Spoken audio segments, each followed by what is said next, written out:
We stopped at the definition of or the solution to two-body problem.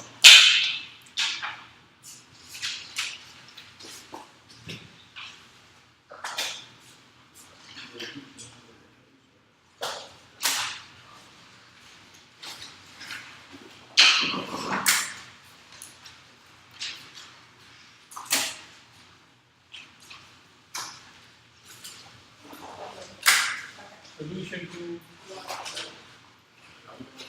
two-body problem.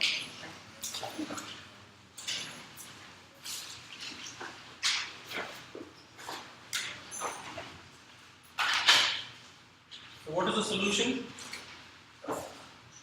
Solution states R is equal to square over mu divided by 1 plus E cosine theta.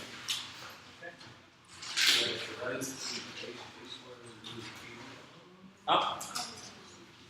And this also, it also happens that this is also the equation of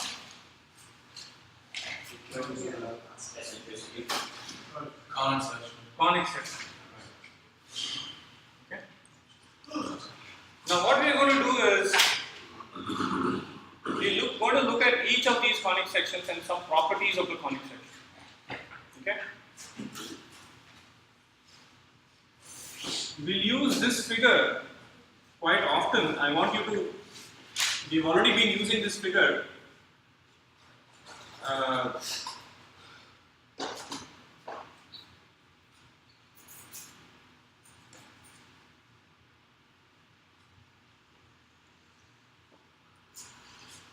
so here this represents an orbit. Okay. So this is kind of the top view of the orbit. Now, as I've told you,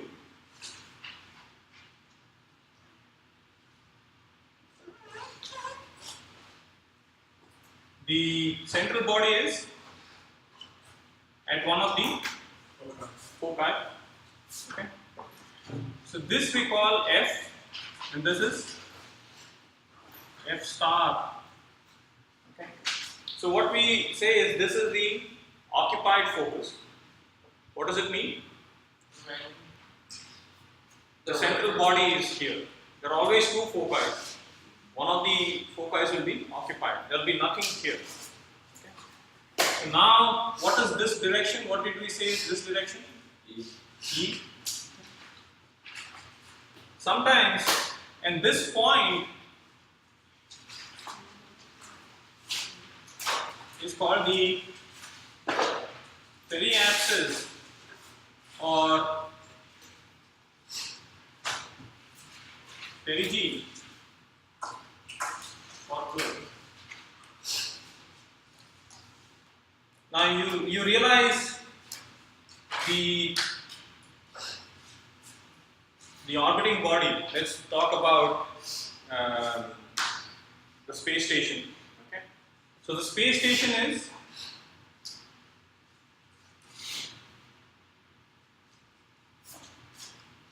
orbiting. Okay. It's going around, and this is, what would this be? Earth. Earth would be at this point. This periapsis, and which is called perigee for Earth, is the point of closest approach. You understand point of closest approach? So this is when the space station will be closest. That's called the periapsis. But there won't be Earth. Huh? But there won't be Earth. Let's say that one was Earth. No. If the central body is Earth, the point of closest approach is called perigee. Got it? Regardless of whatever point, this point will be different for different orbiting objects. Okay. So this could, for Moon, this is different. For a smaller satellite, it's different. Got it? So this is the orbit. We are talking about space station orbits. So we'll sometimes call this point as P, and this direction as P.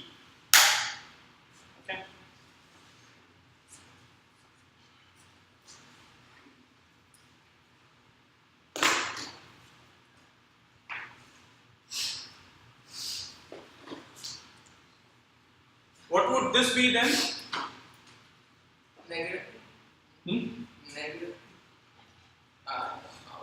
What point would this be? Huh?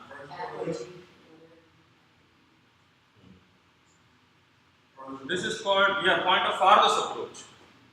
This is called the apoapsis or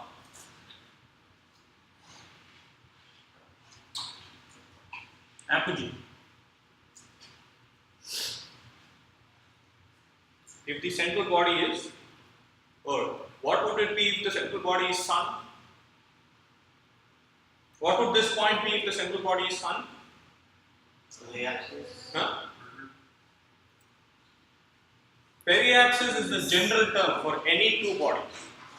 Okay. Perigee is if the Earth is the central body.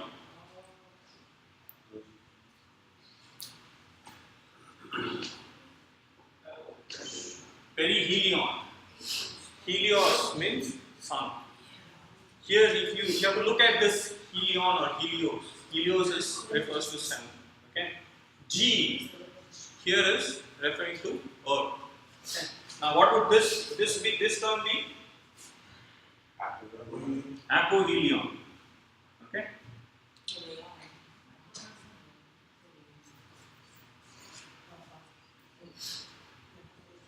If this is sun. Now, this would be the center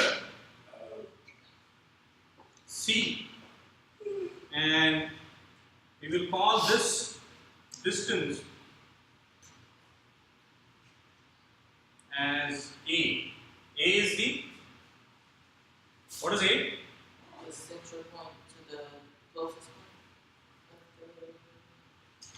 one. A is the semi-major axis. Okay. And what would this be? Semi-minor axis. This distance we'll name it B. This is the semi-minor.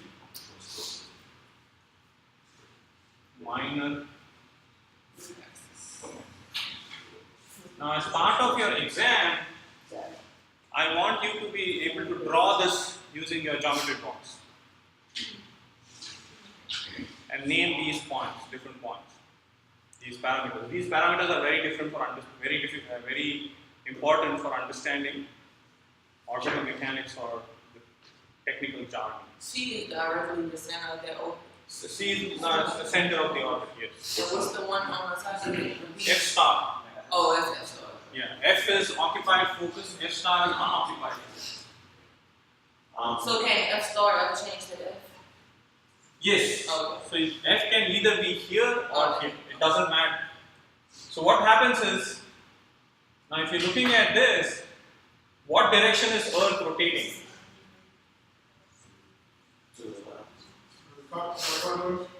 Counterclockwise. Hmm? Counterclockwise. Counterclockwise seen from where? Seen from the foci, because it's closer. The P point is closer. Not seen from the foci. How do you see how, in what? From the top. So it's rotating this direction, right?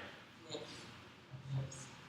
So if you see from the north direction, it is counterclockwise. You see that? Try to visualize that. Earth is always rotating in this direction. This is the north direction. Okay? And this is how it is rotating. Right-handed sense. Got it? So if you see from when you say counterclockwise, you have to go and see the top view from here. So if you see top view from here, clock is this way, right? So if you see, this is the north direction. Okay? Earth is rotating like this. Now if you go on top and see, you see your clock is counterclockwise. So that is the reason it is called counterclockwise. So what's the notation for the semi-minor axis? What is the no, B? B? Yeah, small b. Okay. So here F is occupied focus. And what's, you don't have a notation for the Apogee. It's capital A. S star is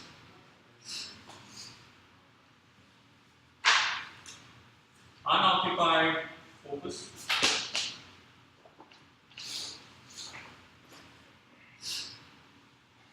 P is the perigee or peri-axis.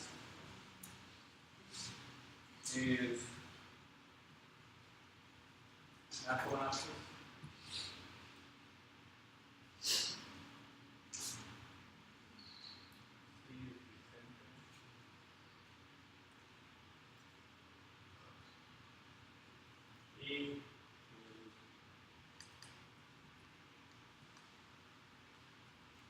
Semi-major axis. If A is semi-major axis, what is major axis? Huh? What is what? The major axis is the whole is from P to A. Huh? From P to A to P. If A is a semi-major axis, what is major axis? A plus A again. A squared. Huh? A squared. A plus A is A squared. A plus Be serious. A plus A. A plus A is what? Be serious. A plus A is what? What is it? A plus A is what? 2A, right? A plus A is not A squared. Oh, 2A. Okay, I messed up. It's times squared. Okay. It's you see. Don't take it lightly. That's where you say it's okay, but it's not okay. A plus A is 2A. Major axis is 2A. Okay. What is minor axis? Huh? 2B. Okay. Be serious there.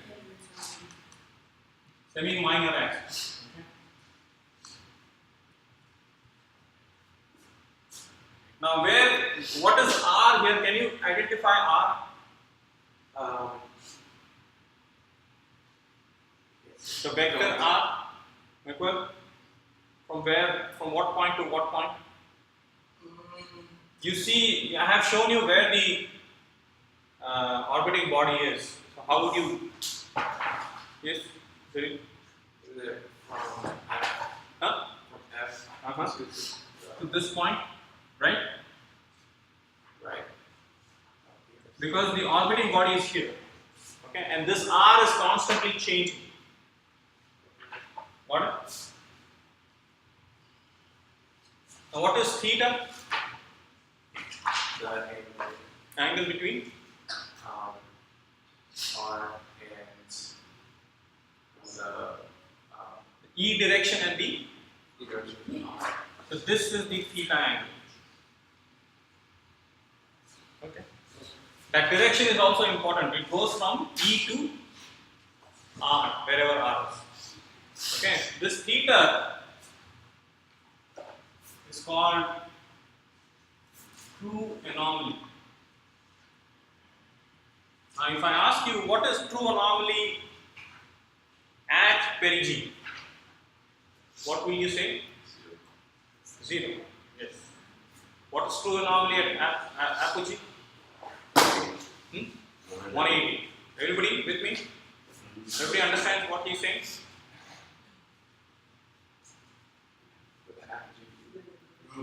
Huh?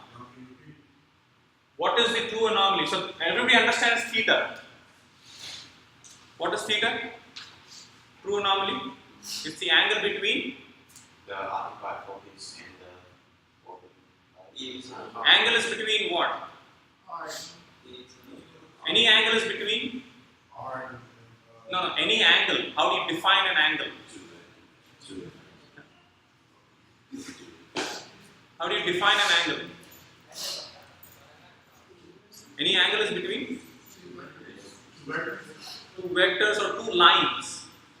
So when you say occupied focus is what? Occupied focus is a point, right? So you have to define the angle between lines. So what line are we talking about? It's the angle. You can say two vectors. That's correct. So the vectors are R and E, or E and R. Okay. So you have to be very, very precise when you talk about. This is what when you go out there and talk this language. You have to be very precise. What is that? and it shows off how well you know your material. Okay. So true anomaly is the angle between E and, so we already did this, right? You remember what we did when we did R dotted with E? What is this? R E cosine theta, right? And this theta is the angle between R and E. And you see E is this direction, and R is that direction. Okay. Now, what is this RP? This is R. RP is the Is it P over 1 plus E? or A square over mu. What would this become? 1 plus E.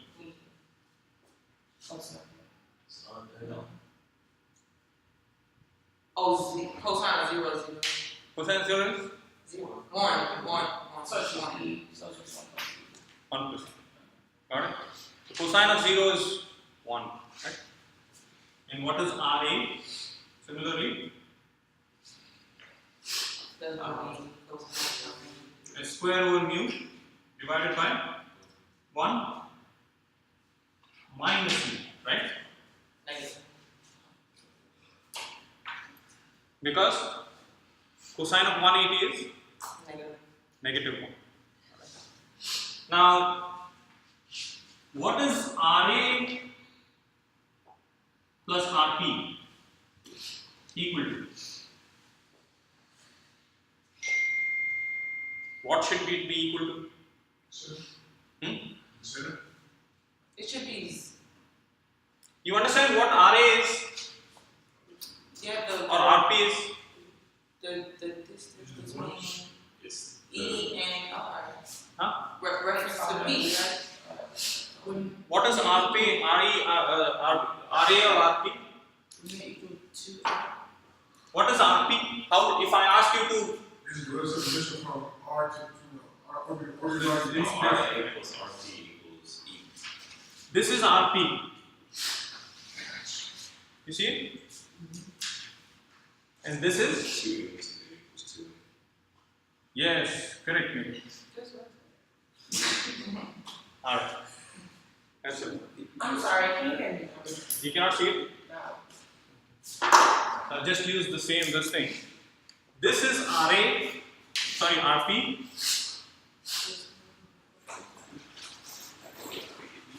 Okay, and this is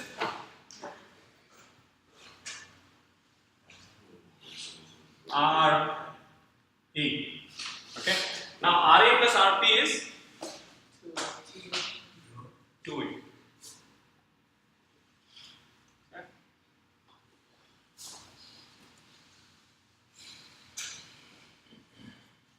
And you say what exactly is R? It's just the line, the distance line. So that just equals the major. So Right, that's a major axis. Yes. How do you describe RP and RA? RP is the distance. So this, you have to understand, this is just the distance. Okay, this is not a vector. The vector itself is embedded in this theta. Now this is not the same as this. Okay, so R is generally the distance from the focus to where the body is at that time instant. Also, if a body with that. So here, this is actually like this. Think about this like this. R of P, and this is theta of P. Right. So it's the focal point to the point that you're trying to. It's from the focal point to where? To the periapsis. When the body is here, So R is the point. I mean, the distance between the focal point and I guess where the point, another point is like. what is that? P. It's written there. I know what I'm saying, but if it's at A, then you wouldn't say it's just from the focal point to that point that you're referencing to, right? That's what R is, right? RA or R? R in general. R in general, yes. R in general is the focus to where the body is, Okay. to wherever this thing. So in this R keeps on changing. When the body is here, when the orbiting body is at the periapsis, R becomes R2. Make sense? It's just denoted as RP. So is it R underlined like a vector, which is R? This cannot be a vector. Do you see a vector anywhere on the So right what's hand? that R then? Huh? It has the line, the vector. This is the vector, yes. So this vector is embedded in this theta. But the other R is. So you know the This is- distance, but not the direction. Huh? So that's the Direction distance. is embedded in this theta. If theta is given to you, you will know direction. Okay? So this RA is just the distance. It actually gives you the distance from the focus to where the body. And the theta will give you the vector, will complete the vector. Okay? And E, here we have not mentioned E, but E is the eccentricity. Okay? And this capital epsilon is the energy of the. Now I'm going to give you a table. You have to get the sense of what this thing is.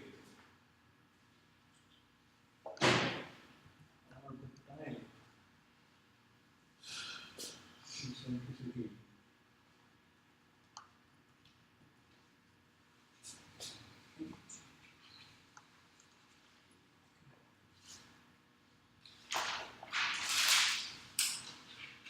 Circle, ellipse.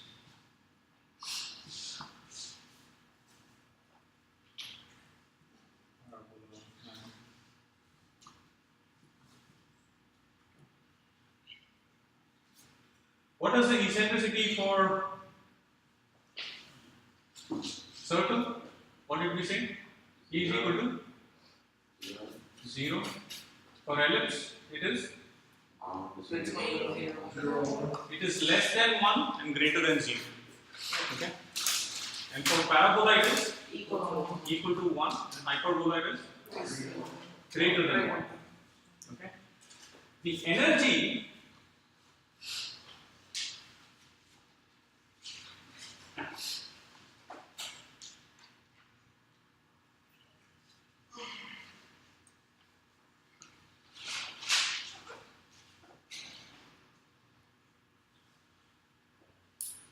So it can never be like a negative number for E. E can never be negative. this No, E it's cannot be not. negative, yeah. The small e cannot be negative. Okay? So just pay attention here. This is very, very important to understand orbits and how these orbiting bodies. So this defines just the geometry. Everybody is with me? Even if you just look at the conic section, this will still hold true, right? The eccentricity will still hold true. But what does this energy mean? These two are called closed orbits. The circle and ellipse are closed orbit. Make sense? Because they are closed, right? They are always doing that. These two are open orbits. They have to be open orbits, right? Parabola is open. Parabola doesn't close, or even hyperbola doesn't close. Okay? So what kind of body has a parabola? I'll talk about that.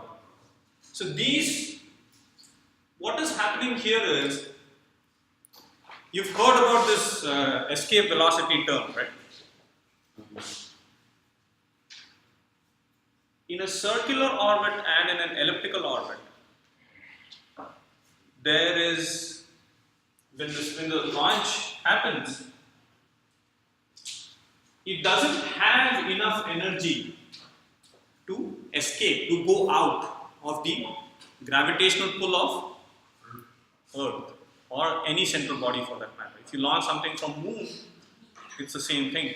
It will not go out of the, if it's a circular or elliptical orbit. Got it? So that is the reason we say energy is zero. Energy is less than zero, sorry, not zero. Okay. In a parabolic orbit, what happens is there is just enough energy to escape the gravitational pull and not do much. After it escapes, it doesn't have any energy to keep going. So what happens in a parabolic orbit is the relative motion of that body ceases. This is the lost in space problem. If you don't have thrusters on you, if you are in a parabolic orbit, you can never come back to Earth. You understand what I'm saying?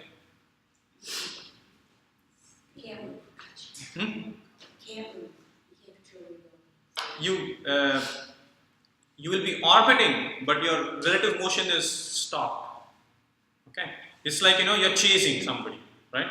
And the distance is the same. There is no energy in you to catch up. Neither there is energy to fall back and go somewhere else. You're just there. That attraction is just enough to keep you keep those two positions the same. So that is when the energy is zero. You understand? At this point, what has happened is you have launched something and it's stuck in between. Got it? And it doesn't have any energy to come back, neither it has energy to go any further. Okay? It has just escaped and it is there. So this motion, this parabolic orbit, can eventually become a rectilinear, a linear motion, can translate to a linear motion. Okay? Now what happens in a hyperbolic orbit? Have you heard about flybys? Yes. Flybys are hyperbolic orbits. You know what flybys are? Little Horizon. Huh? Say Little Horizon was about Pluto. Right. So if you want to go to, let's say if you want to go to a planet beyond the immediate planet to Earth, you can use the gravity of the planets in between to do a flyby. You can use the gravity in slingshot. Okay. So hyperbolic orbits, they don't repeat. You understand what it means? It's like it will do this. If this is a body, it will do this. It will never come back to this point. This is like it's slingshotting. It is slingshotting. Okay. So hyperbolic orbits, if you want to slingshot off of something, you use hyperbolic orbits and it's never going to come back. So it's only one pass. So asteroids, are asteroids in hyperbolic orbits or parabolic orbits? I don't know. Huh? I don't know. No, parabolic. No, that might be. They have to be in elliptical orbits. Asteroids, comets, right? Because these asteroids and comets keep coming back. The Halley's Comet, how many years does it come back? Huh? So that has an elliptical orbit, right? It's a highly elliptical orbit. You understand what a highly elliptical orbit is? This will be really, really small. Okay, this periapsis will be the RP will be really, really small, and this will be really, really big. Okay. Now what happens is you think about what is the advantage of highly elliptical orbits, and there is a special name for that. They're called Molniya orbits. If you want to go to very close to the sun, right, and yet you want to come back to Earth, you gather whatever data the magnetic field of Earth and Sun are interacting, right? A lot of satellites are launched to study the interaction of these magnetic fields. So if you want to study, you have to launch your satellite really, really far. Okay? So that time what you do is you cannot really launch it in a circular orbit. So you launch it in a highly elliptical orbit. So this, when it goes there, what it will do is it will gather all the data when it is really, really far from it. When it comes here, it will transmit or it will download all the data. So there is a huge advantage for highly elliptical orbits. And the highly elliptical orbits, so now when it is highly elliptical, the E is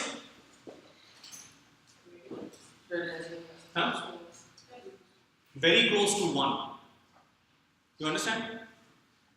If it's not an elliptical orbit, if it is not a highly elliptical orbit, the E is very close to 0.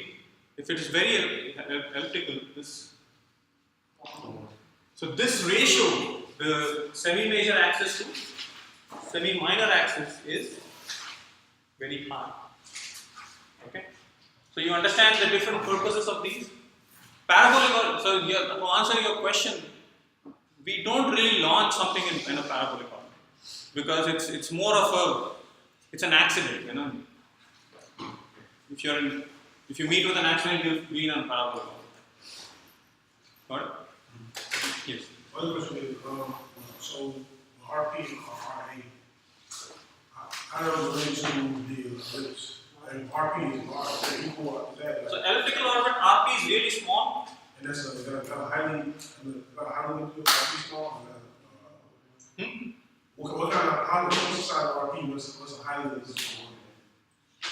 Size of RP?